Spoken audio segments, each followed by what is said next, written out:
Hello viewers, मैं advocate Javed Ahmad स्वागत करता हूं आप सभी का अपने यूट्यूब चैनल में। आज का ये वीडियो मैंने क्रिएट किया है कोर्ट मैरिज के बारे में। कोर्ट मैरिज करते समय किन किन बातों का ख्याल रखना चाहिए और कौन सी ऐसी बातें हैं जिन्हों को ध्यान रखे बिना कोर्ट मैरिज करना संभव नहीं है। कोर्ट मैरिज करने से पहले आपको इस बात का ज्ञान होना चाहिए कि लड़का और लड़की दोनों की उम्र क्रमशः कम से कम 18 साल लड़की की उम्र होनी चाहिए और कम से कम 21 साल लड़के की उम्र होनी चाहिए। अगर दोनों की उम्र पूरी है तो वो दोनों आपस में शादी करने के लिए आयु के तौर पर तो सक्षम हो गए हैं, लेकिन इसके बाद भी कुछ ऐसी शर्तें बचती हैं जिन्हें अगर पूरा ना किया जाए तो कोर्ट मैरिज करना संभव नहीं है। जैसे कि अगर लड़की की उम्र 18 साल पूरी है लेकिन पहले से ही उसका कोई जीवित पति या पत्नी है, या फिर लड़के की उम्र 21 साल पूरी है लेकिन पहले से ही उसका कोई जीवित पति या पत्नी है और उस जीवित पति या पत्नी से अभी तक तलाक नहीं हुआ है, तब भी कोर्ट मैरिज नहीं की जा सकती है। साथ ही साथ इस बात को भी ख्याल रखेंगे कि लड़का और लड़की दोनों की मानसिक दशा स्वस्थ होनी चाहिए। अगर दोनों अपने मानसिक तौर पर एक दूसरे को शादी के लिए इजाज़त देने योग्य नहीं हैं, या फिर इस बात को नहीं समझ पा रहे हैं कि उनसे जो कंसिडरेशन लिया जा रहा है वो उनकी शादी के बारे में है और वो एक दूसरे के लिए जीवन भर शादी के बंधन में बंध जाएंगे और अपने मैरिटल ऑब्लिगेशंस के अंतर्गत आ जाएंगे। अगर किसी व्यक्ति को शादी करते वक्त तो ये बात की जानकारी है कि उसकी शादी जो हो रही है उसका मतलब क्या है, उसका आशय क्या है, लेकिन वो मानसिक तौर से इस तरह से पीड़ित है कि उसको बार बार पागलपन के दौरे पड़ते हों, और ये पागलपन के दौरे इस तरह के होने चाहिए कि जो कभी क्योर ना हो सकें।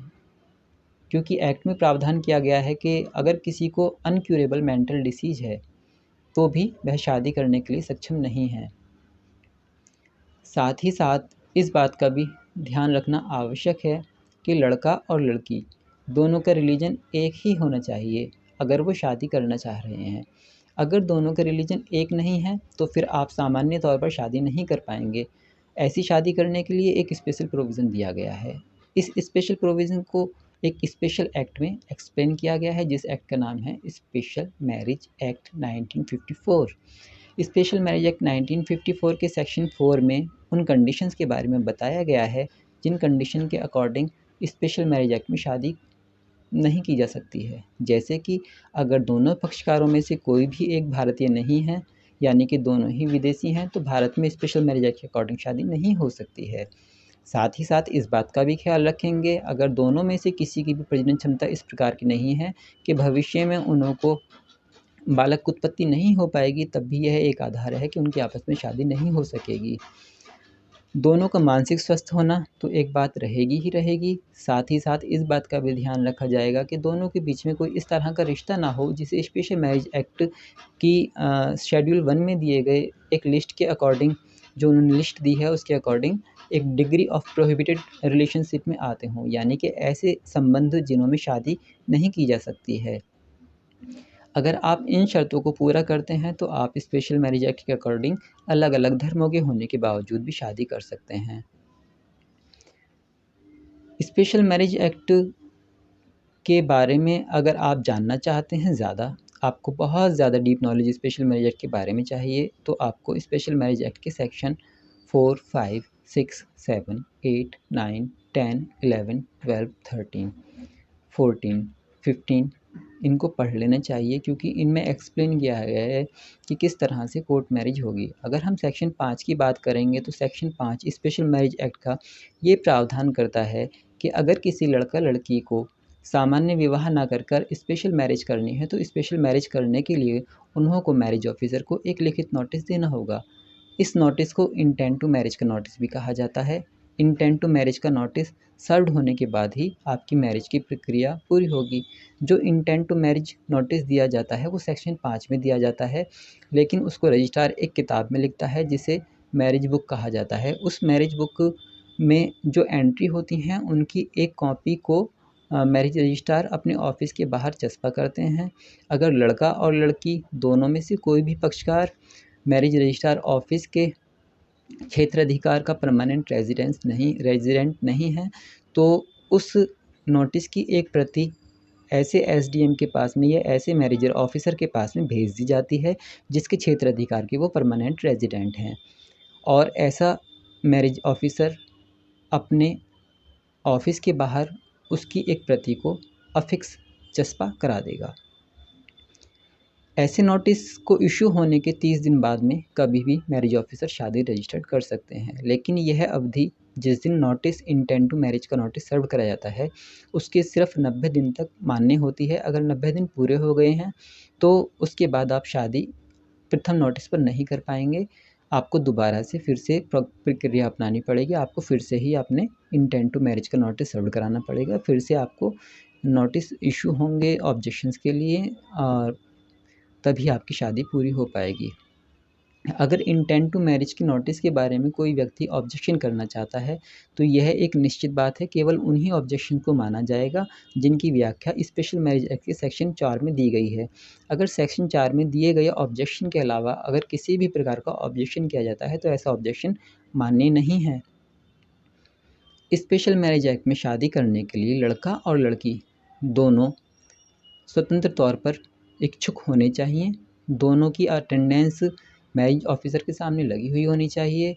ऐसे विटनेस 3 विटनेस होने चाहिए जो उनकी इस व्याख्या के बारे में, उनकी इस मर्ज़ी के बारे में, उनकी इस चाहत के बारे में, उनकी इस इंटेंट टू मैरिज नोटिस के बारे में दिए गए बयान को वेरीफाई करने के लिए हों। ऐसे 3 विटनेस भी होने चाहिए। लड़का और लड़की दोनों को अपने क्षेत्राधिकार के अनुरूप ऐसे किसी मजिस्ट्रेट के सामने नोटिस सर्व कराना होता है और नोटिस सर्व कराने के बाद में 30 दिन की अवधि पूरी होने पर 90 दिन की अवधि पूरी होने से पहले पहले शादी सामान्यतः तौर पर रजिस्टर्ड हो जाती है। देखने के लिए कुछ लोगों ने ये सवाल पूछे हैं कि श्रीमान जी एडवोकेट जावेद अहमद साहब, हमें इस बात की परेशानी है कि हम अपने लोकल क्षेत्राधिकार में शादी नहीं करना चाहते हैं क्योंकि हमें अपनी जान का खतरा है। हम चाहते हैं कि हम अपने क्षेत्राधिकार से बाहर जाकर शादी रजिस्टर्ड करा लें। तो इसके बारे में भी स्पेशल मैरिज एक्ट में व्याख्या की गई है कि शादी रजिस्टर्ड कराने के लिए केवल उसी जगह पर अप्लाई किया जा सकता है जहाँ पर आपका कम से कम 30 दिन का निवास स्थान है।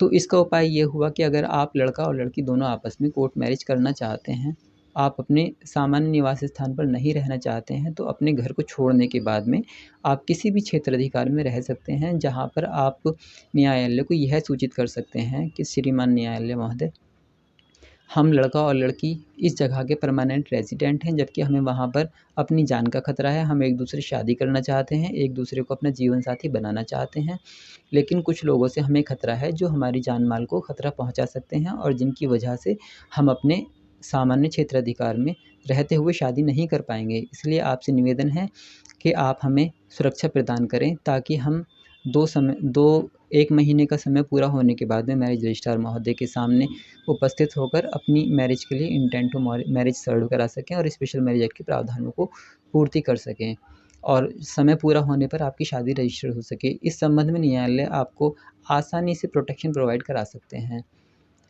क्योंकि मेरा क्षेत्राधिकार जहाँ पर मैं नॉर्मली पे में काम करता हूँ दिल्ली है, इसलिए मुझे दिल्ली के बारे में पूरी जानकारी है कि अगर आप दिल्ली में कहीं पर ठहर कर इस काम को करना चाहते हैं तो आपका यह काम आसानी से हो जाएगा। आपको किसी तरह की कोई परेशानी होने वाली नहीं है। और अन्य राज्यों के बारे में मुझे उतनी ज़्यादा जानकारी नहीं है क्योंकि मेरा क्षेत्राधिकार दिल्ली में कार्य करने की वजह से दिल्ली तक ही महदूद है। भारत के अन्य क्षेत्रों में जाकर ये कार्य कराना मेरे लिए सुलभ नहीं है। हालांकि मैं बाहर जाकर भी कुछ कार्य करा सकता हूँ, लेकिन वो मेरे लिए सुलभ नहीं है और ना ही मैं अपने क्लाइंट को इस बात के लिए सजेस्ट करूँगा कि वो मुझसे कहीं बाहर बुलाकर काम कराएँ।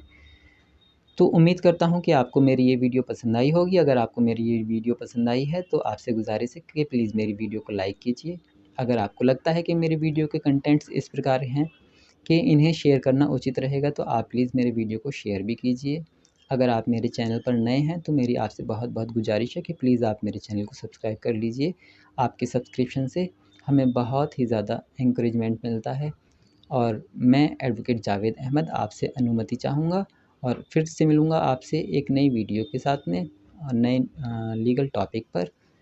तब तक के लिए अपने दोस्त, अपने होस्ट जावेद अहमद को इजाज़त दें। अल्लाह हाफ़िज़।